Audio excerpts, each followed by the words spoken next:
Hello welcome back. ഇന്ന് ഞാൻ കാണിക്കാൻ പോകുന്ന റെസിപ്പി തണ്ണിമത്തൻ വെച്ചിട്ടുള്ള വെറൈറ്റി ജ്യൂസുകളാണ് കേട്ടോ. ഇഫ്താറിനൊക്കെ ഉണ്ടാക്കാൻ പറ്റുന്ന കിടിലൻ ജ്യൂസുകളാണ്.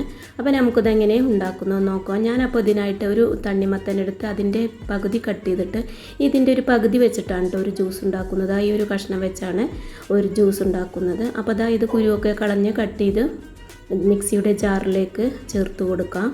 എന്നിട്ട് ഇതിലേക്ക് ഒരു ചെറുനാരങ്ങയുടെ പകുതിയുടെ നീരാണ് കേട്ടോ ചേർത്ത് കൊടുക്കുന്നത്. ഇതിലേക്ക് മധുരത്തിന് ആവശ്യമായിട്ടുള്ള പഞ്ചസാര ചേർത്ത് കൊടുക്കാം. അപ്പോൾ തണ്ണിമത്തൻ്റെ മധുരത്തിനനുസരിച്ച് ചേർത്ത് കൊടുത്താൽ മതി. ഈ ഒരു തണ്ണിമത്തൻ തീരെ മധുരം കുറവായിരുന്നു കേട്ടോ. അപ്പോൾ ഞാൻ അതിനനുസരിച്ചിട്ടാണ് മധുരം ചേർത്ത് കൊടുത്തിട്ടുള്ളത്. ഇനി ഇതിലേക്ക് ഒഴിച്ച് കൊടുക്കുന്നത് വെള്ളമാണ് കേട്ടോ. 1/4 കപ്പോളം വെള്ളം മതി. കാരണം തണ്ണിമത്തന് അധികം ചേർത്തത് കാരണം വെള്ളം കൂടി പോവേണ്ട. പിന്നെ അതിലേക്കൊരു ഏലക്കായി ഒന്ന് ചതച്ചെടുത്തതാണ് കേട്ടോ ചേർത്ത് കൊടുത്തിട്ടുള്ളത്. എന്നിട്ട് ഇത് നല്ലവണ്ണം ഒന്ന് ബ്ലെൻഡ് ചെയ്തെടുക്കാം. എന്നിട്ട് ഞാനിതാ ഒരു സ്ട്രെയിനറിൽ വെച്ചൊന്ന് അരിച്ചെടുത്തതാണ് കേട്ടോ.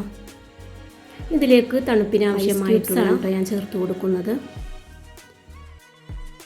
അപ്പോൾ ഇതാ നമ്മുടെ കിടിലൻ ജ്യൂസ് ഇവിടെ റെഡി ആയിട്ടുണ്ട്. ഇനി നമുക്കിതൊരു ഗ്ലാസ്സിലേക്ക് ഒഴിച്ചു കൊടുക്കാം.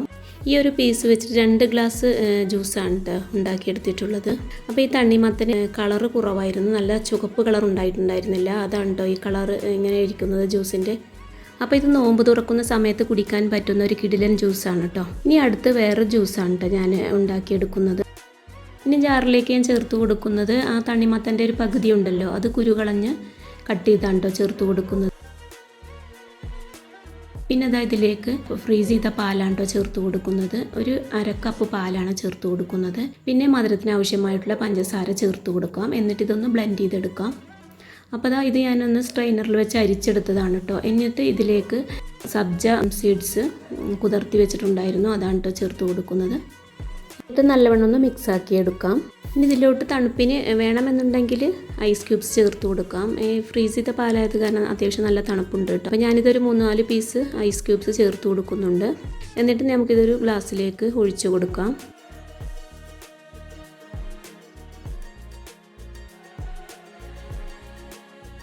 ഇതിനപ്പോൾ 3 ഗ്ലാസ് ജ്യൂസുണ്ട്. അപ്പോൾ ഒരു ഗ്ലാസ് ഒഴിച്ചു കൊടുത്ത് ഞാൻ ബാക്കിയുള്ളതിൽ കളർ ചേർത്ത് കൊടുക്കുന്നുണ്ട് കേട്ടോ. ഇനി അത് കാണിക്കാം. ബദാം മിക്സ് ഉണ്ടല്ലോ, അതാണ് കേട്ടോ ഒരു ഡ്രോപ്സ് ചേർത്ത് കൊടുക്കുന്നത് ഒരു കളറിന് വേണ്ടിയിട്ട്. എന്നിട്ട് നല്ലവണ്ണം ഒന്ന് മിക്സ് ആക്കിയതിന് ശേഷം ഐസ് ക്യൂബ്സ് ഇട്ട് ഗ്ലാസ്സിലേക്ക് ഒഴിച്ചു കൊടുക്കാം. അപ്പം നിങ്ങളുടെ കയ്യിൽ ബദാം മിക്സ് അതുപോലെ പിസ്ത മിക്സ് അങ്ങനത്തെ ഏത് മിക്സ് ഉണ്ടെങ്കിലും ഇതുപോലെ ഒഴിച്ചു കൊടുത്ത് മിക്സാക്കി വെറൈറ്റി ജ്യൂസുകൾ ഉണ്ടാക്കിയെടുക്കാം കേട്ടോ. ഞാൻ ചേർത്ത് കൊടുക്കുന്നത് റൂ അപ്സയാണ് കേട്ടോ. അപ്പോൾ ഒരു കളറിന് ആവശ്യമായിട്ടുള്ളതാണ് ഞാൻ ചേർത്ത് കൊടുക്കുന്നത്. എന്നിട്ട് നല്ലവണ്ണം ഒന്ന് മിക്സ് ആക്കിയതിന് ശേഷം ഐസ് ക്യൂബ്സ് ഇട്ട് ഗ്ലാസ്സിലേക്ക് ഒഴിച്ചു കൊടുക്കാം.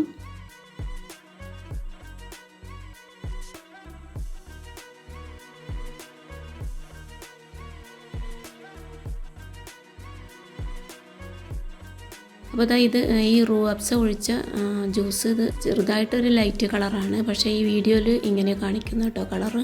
ഞാൻ ഉണ്ടാക്കിയെടുക്കുന്നത് മുന്തിരി ജ്യൂസാണ് കേട്ടോ, പച്ച മുന്തിരി വെച്ചിട്ടുള്ള ജ്യൂസാണ്. അപ്പോൾ തന്നെ ഒരു ഗ്ലാസ്സിന് ആവശ്യമുള്ളതാണ് കേട്ടോ മുന്തിരി ചേർത്ത് കൊടുത്തിട്ടുള്ളത്. എന്നിട്ട് നല്ലവണ്ണം ഒന്ന് കഴുകി വൃത്തിയാക്കി എടുത്തതാണ്. ഇത് മിക്സിയുടെ ജാറിലേക്ക് ചേർത്ത് കൊടുക്കാം. അപ്പം നിങ്ങൾക്ക് എത്ര ജ്യൂസ് വേണം അതിനനുസരിച്ച് ചേർത്ത് കൊടുത്താൽ മതി. പിന്നെ ഒരു ഏലക്ക ചേർത്ത് കൊടുക്കുക. പിന്നെ ഒന്ന് ചതച്ചെടുത്തതാണ് കേട്ടോ ചേർത്ത് കൊടുക്കുന്നത്. പിന്നെ ഒരു ചെറുനാരങ്ങയുടെ പകുതിയുടെ നീരും പിന്നെ ചെറിയൊരു കഷ്ണം ഇഞ്ചിയും പിന്നെ ഒരു 1/4 കപ്പ് വെള്ളവും ഒഴിച്ചു കൊടുക്കാം. പിന്നെ മധുരത്തിന് ആവശ്യമായിട്ടുള്ള പഞ്ചസാരയും ചേർത്ത് കൊടുത്തൊന്ന് ബ്ലെൻഡ് ചെയ്തെടുക്കാം. അപ്പോൾ ഞാനിതൊരു സ്ട്രെയിനറിൽ വെച്ചൊന്ന് അരിച്ചെടുത്തതാണ് കേട്ടോ. ഇതൊരു ഗ്ലാസ്സിലേക്ക് ഒഴിച്ചു കൊടുക്കാം. അപ്പോൾ നല്ല ടേസ്റ്റാണ് കേട്ടോ ഇതുപോലെ ജ്യൂസ് ഉണ്ടാക്കിയെടുത്താൽ. അതുപോലെ ഇഫ്താറിൻ്റെ സമയത്ത് കുടിക്കാൻ പറ്റുന്ന ഒരു കിടിലൻ ഡ്രിങ്കാണ് കേട്ടോ, ദാഹമൊക്കെ തീരാനായിട്ട്. അപ്പോൾ എൻ്റെ വീഡിയോ ഇഷ്ടമാവുകയാണെങ്കിൽ ലൈക്ക് ചെയ്യാനും സബ്സ്ക്രൈബ് ചെയ്യാതെ കാണുന്നവരുണ്ടെങ്കിൽ ഒന്ന് സബ്സ്ക്രൈബ് ചെയ്യാനും മറക്കരുത്. അടുത്ത റെസിപ്പിയുമായി വീണ്ടും കാണാം. താങ്ക്